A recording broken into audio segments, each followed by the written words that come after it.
devastating mid-air collision near Washington, D.C. has claimed the lives of 67 individuals. On Wednesday evening, an American Airlines passenger plane collided with a U.S. Army Black Hawk helicopter over the Potomac River just outside Ronald Reagan Washington National Airport. The crash resulted in both aircraft plunging into the icy waters, with no survivors.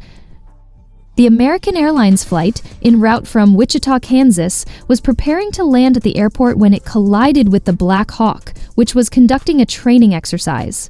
Among the victims were members of the U.S. figure skating team, including teenage athletes returning from a national competition, highlighting the tragedy's profound impact on the sports community. Preliminary investigations suggest that the Black Hawk was operating above its permitted altitude at the time of the collision.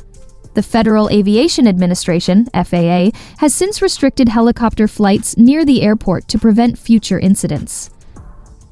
Crashing down into the Potomac River. The second video, it appears to be surveillance video from the airport and showing the very same helicopter moving along the river as the plane approaches the runway at DCA, and then the collision and the explosion and into the Potomac River. This incident marks the deadliest air disaster in the United States in over 2 decades, underscoring the critical need for stringent air traffic control measures and thorough investigations to prevent such tragedies in the future. On January 29, 2025, a tragic mid-air collision near Washington, D.C. claimed the lives of all 67 individuals aboard 2 aircraft. An American Eagle flight, operating as American Airlines Flight 5342, was en route from Wichita, Kansas, to Ronald Reagan Washington National Airport. The aircraft, a Bombardier CRJ-700 series regional jet, was on its final approach to the airport when it collided with a U.S. Army Sikorsky UH-60 Black Hawk helicopter.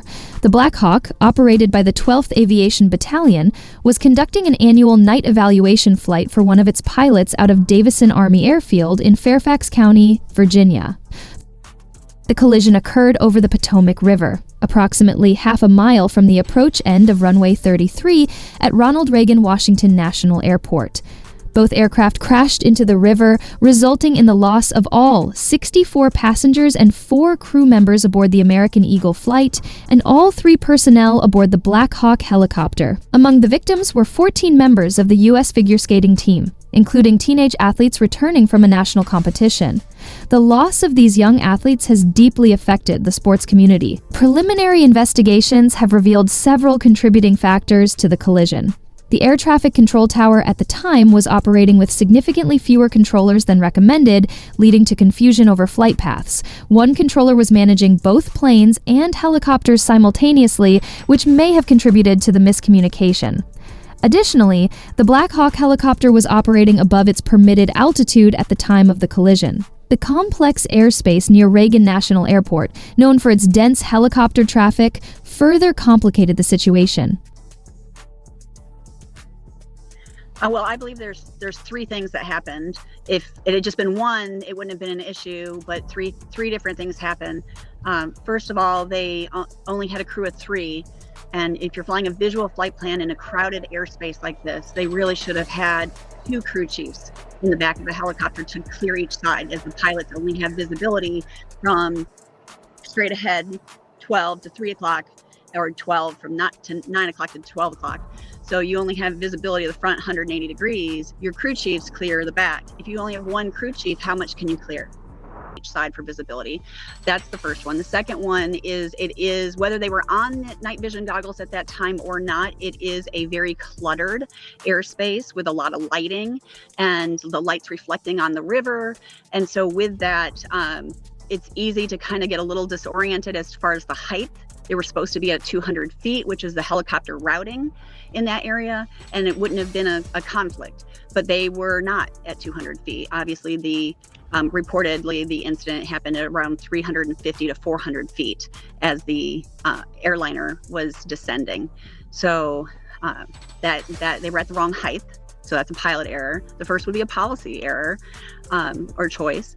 And then the third is air traffic control said, do you have the CRJ in sight? Well, there were two aircraft in their field of view, and actually only one was really obvious to them. And that was if you watch the video, the aircraft taking off.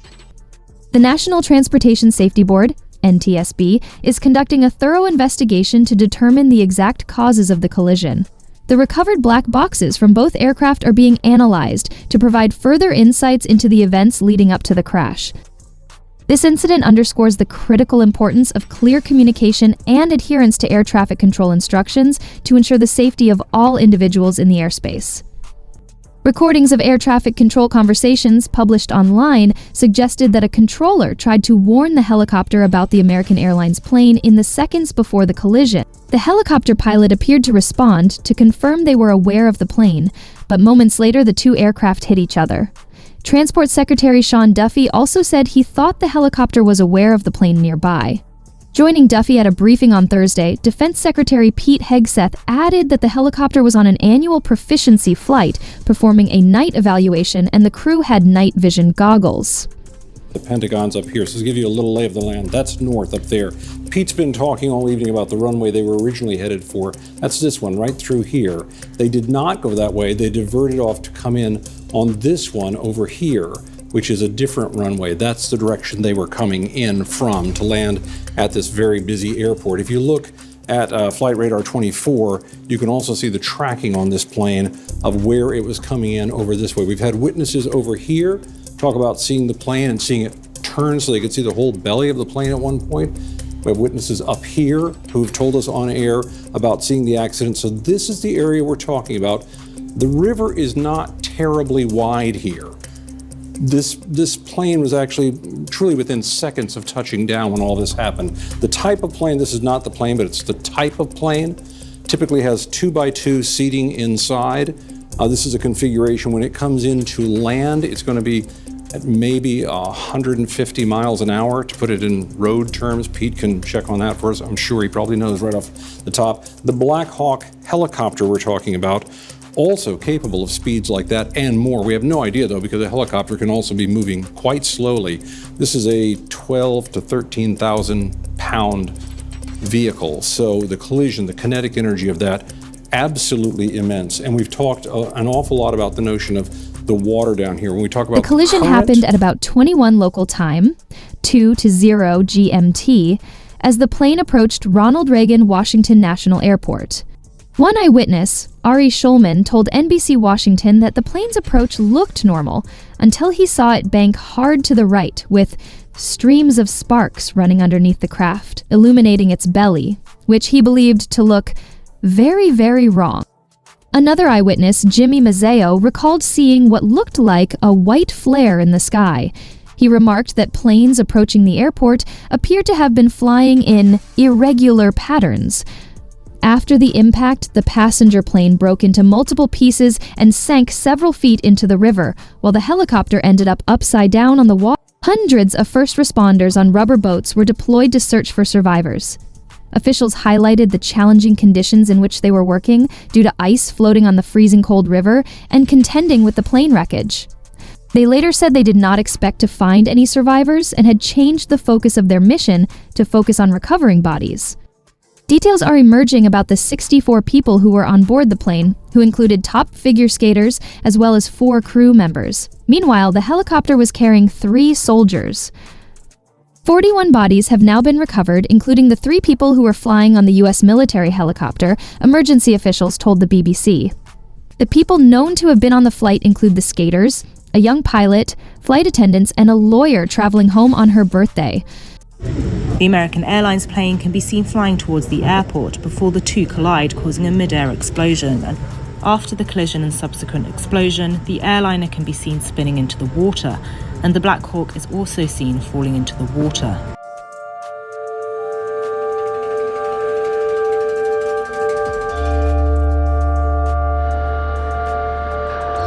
And this video now you're going to see was taken 6 days ago from a plane leaving Ronald Reagan. It shows just how close military helicopters come to commercial flights. Now we know that flight 5342 was originally heading north for the main runway. The Black Hawk helicopter, which was on a training flight with 3 fairly experienced crew on board, was heading south on a parallel route. The plane was then diverted to runway 33, making an S-shaped turn to its right. The trouble is, at that low an altitude, the system is silenced because there's no real space to make manoeuvres. It's also worth noting that in America they have slightly different air traffic control systems to the UK, and according to a retired BA captain, that gives American pilots more autonomy. Our philosophy of controlled airspace is entirely different. In UK, all traffic in controlled airspace is under direct control of the radar controller, and there's no equivalent of the American see and avoid.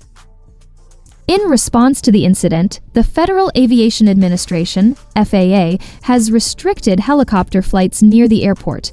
The FAA partially closed both the route that the Black Hawk was on when it collided with the CRJ-700 and another route that runs south of the Key Bridge in Washington and connects the neighborhood of Georgetown to Rosslyn, Virginia. These routes, designated Route 4 and Route 1 respectively, remain open only to police, medical, air defense, and presidential transport flights. This incident marks the deadliest air disaster in the United States in over 2 decades, underscoring the critical need for stringent air traffic control measures and thorough investigations to prevent such tragedies in the future.